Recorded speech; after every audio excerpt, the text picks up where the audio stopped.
जहाँ मोहल्ला का बच्चा सुबह शाम दिन तालीम हासिल करेगा, कुरान की तालीम हासिल करेगा और उसकी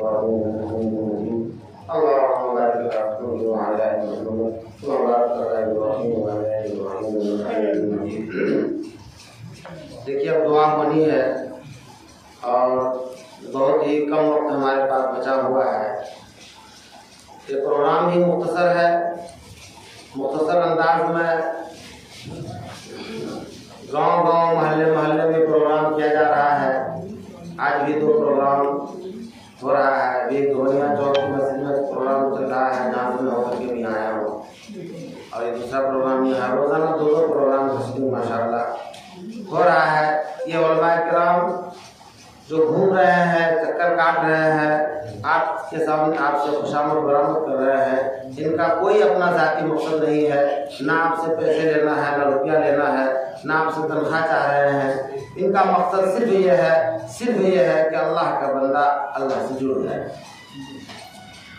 गैरों का रास्ता छोड़ दे। भाई बुजुर्गों दोस्तों, इन्हीं मकासद के तहत ये प्रोग्राम किया जा रहा है कि हमारा समाज कहाँ जा रहा है, हमारे समाज में कौन सी बुराई ऐसी है जो नहीं पाई जाती, उसकी इस्लाह कैसे हो, उसके लिए फिक्र करना है, फिक्रमंद बनाना है, आपस में मुज़ाकरा करना है। इस मुज़ाकरे के जरिए से इंशाअल्लाह फायदा होगा। अल्लाह का फरमान है वज़क्किर फ़इन्ना ज़िक्रा तनफ़उल मुमिनीन, कि आपस में मुज़ाकरा करो, नसीहत करते रहो, एक दूसरे को ईमान की बातें बतलाते रहो। ये याद मुज़ाकरा, ये नसीहत करना ईमान वालों को फायदा पहुंचाएगा। हम तो सिर्फ वाज़ो नसीहत और मुज़ाकरा के जरिया ही आप तक बातों को पहुंचा रहे हैं, फिक्र दिला रहे हैं। हमारे जिम्मा न हिदायत है, न हम दरोगा बन करके यहाँ पर आए कि पकड़ करके जबरदस्ती आपको जेल में बंद कर देंगे। भाई बुजुर्गों, सबको फिक्र लेने की जरूरत है, इसलिए हर ईमान वाले की जिम्मेदारी है कि वो अपनी फिक्र करे, अपने बच्चों की फिक्र करे। कम से कम अल्लाह के नबी सल्लल्लाहु अलैहि वसल्लम का फरमान है कि जब इंसान कोई बुराई करता हुआ देखे तो उसको चाहिए कि हाथ पकड़ करके रोके। अगर उसके अंदर ताकत है तो पकड़ करके रोके, भाई ये काम गलत है, ये काम मत करो। और अगर इतनी भी ताकत नहीं है, आके जबान से कहें भाई ये काम गलत है, ये काम शैतानों के रास्ते पर चलाने वाला है, हिदायत के रास्ते से दूर है, आप इससे बचो, जबान से कहें। अगर इतनी भी ताकत नहीं है ताकि उन कामों से अलग थलग हो जाए और दिल में उसको बुरा समझे, ये गलत करता है।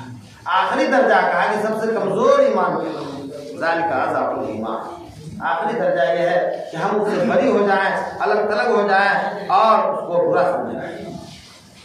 जब तक बुराई को बुरा नहीं समझा जाएगा, जब तक गलत को गलत नहीं समझा जाएगा, हिदायत नहीं मिलेगी।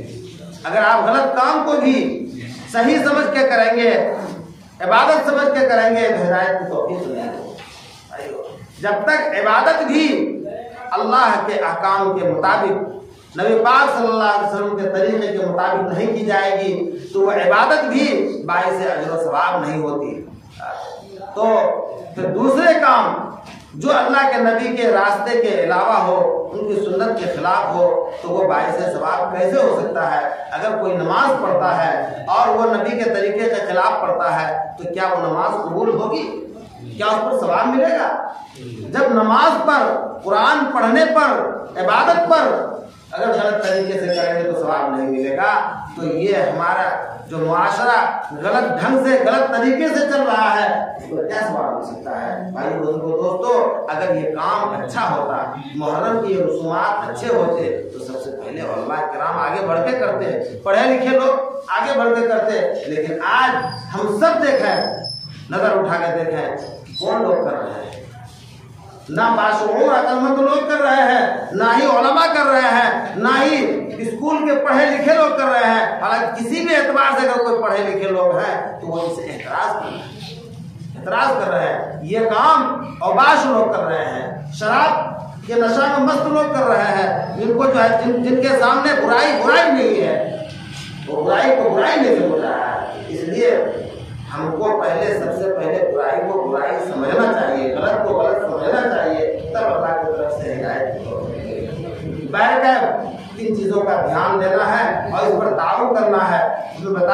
कि खुद भी बचना है, अपने बच्चों को बचाना है। अगर आपके अंदर इतनी ताकत नहीं है कि आप ढोल वाले को रोकें और ये खेलने वालों को रोकें, बाजार लगाने वालों को बाजार लगाने से रोकें, तो कम से कम अपने आप को रोकें, अपने आप को ही रोकना है। हमारे इतनी ताकत है कि हम बाजार नहीं जाएंगे, हम अपने बच्चों को जाने नहीं देंगे, अपने बीवी को जाने नहीं देंगे, अपने भाई बहनों को जाने नहीं देंगे। इतनी तो ताकत जरूर है। अगर हम में से हर एक अगर इसकी कोशिश कर ले तो इंशाअल्लाह आगे चल के पूरा समाज हो सकता है। लेकिन हम लोग भी तमाशाई बनते चले जाते हैं। चाहे वहाँ बाजार लगाने के लिए, दुकान लगाने के लिए जाए, कहा कि ये काम में किसी भी एतबार से शिरकत करेंगे तो उसमें बराबर का गुनहगार होंगे और गुनाह में मुबतला होंगे। अगर आप बाजार में दुकान लगाए, बाजार सजाने में आपने हिस्सा लिया, ये जंगी लोगों को आपने पैसा ताउन करके आपने मदद किया, आपका मतलब ये हो गया तमाशाई बन के जाके खड़ा होकर देखने में शामिल हो गए, वो है कि आप उनके बाजार लगाने में आपने मदद किया, आप भी बराबर के गुनहगार होंगे। इसलिए उन जगहों से एतराज करें, उन जगहों में जाने से बिल्कुल परहेज करें, वहां पर दुकान लगाने से परहेज करें, वहां पर शामिल होने से परहेज करें। इंशाअल्लाह अगर आप इस नेक नियति के साथ अगर परहेज करेंगे, अपने बच्चों को रोकेंगे, तो कम से कम आप बड़ी मुस्लिमा हो सकते हैं, बड़ी मुस्लिमा हो सकते हैं। ये आपकी दर्जा है। इसकी जिक्र करने की जरूरत है, दूसरों को कहने की जरूरत है। अब ये प्रोग्राम जो बराबर चल रहा है, पूरे शरीर लोग सोसाइटी के बैनर लगे तंजीम, उलमा की तंजीम, मदारिस वालों की तंजीम और जिशोर लोगों की तंजीम है, ये सभी लोग मिलजुल करके तंजीम को चला रहे हैं।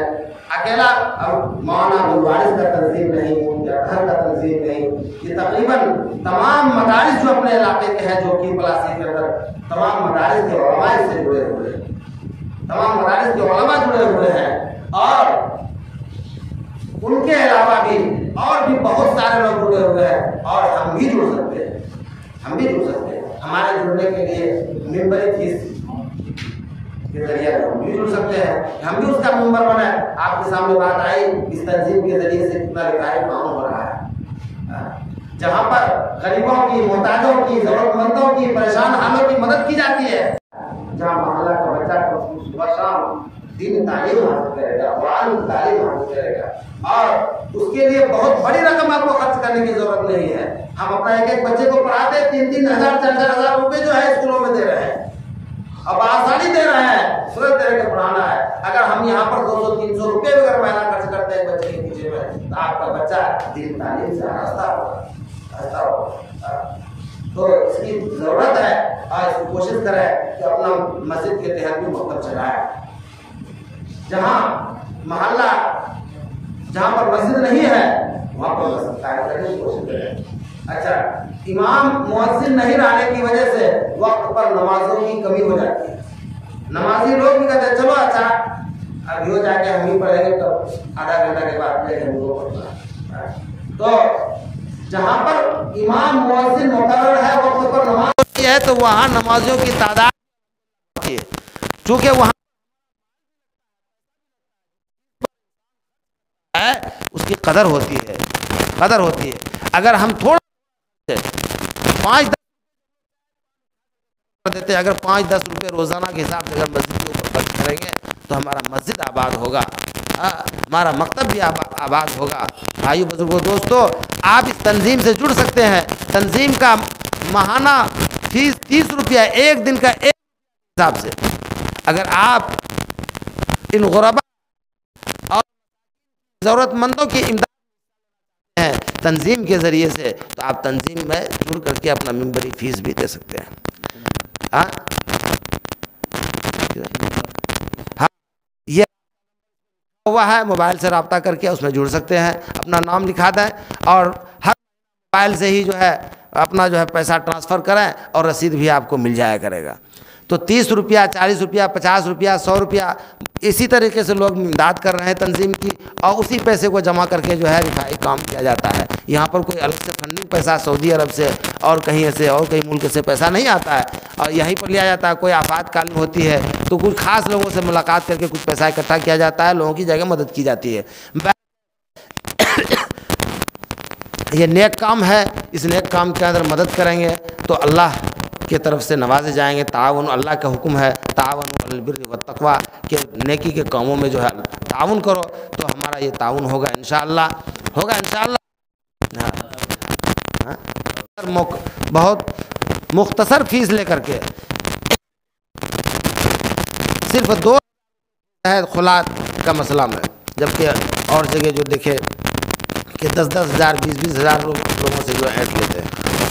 इन चीज़ों को देख करके जो है हमारी तंजीम ने कहा कि नहीं, ये तो गरीबों के खून को भी चूसा जाता है, इसलिए फ़ीस मुकर्रर यहाँ पर तंजीम में दारुल क़ज़ा कायम किया जाए, और उसके तहत वो मुकर्ररा फ़ीस से काजी की तनख्वाह और उनकी दारुल क़ज़ा के जो है ये क्या कहते हैं किराया सब भी अदा करना है। जो बचत पैसा है फिर इसी रिफाई काम में खर्च होता है।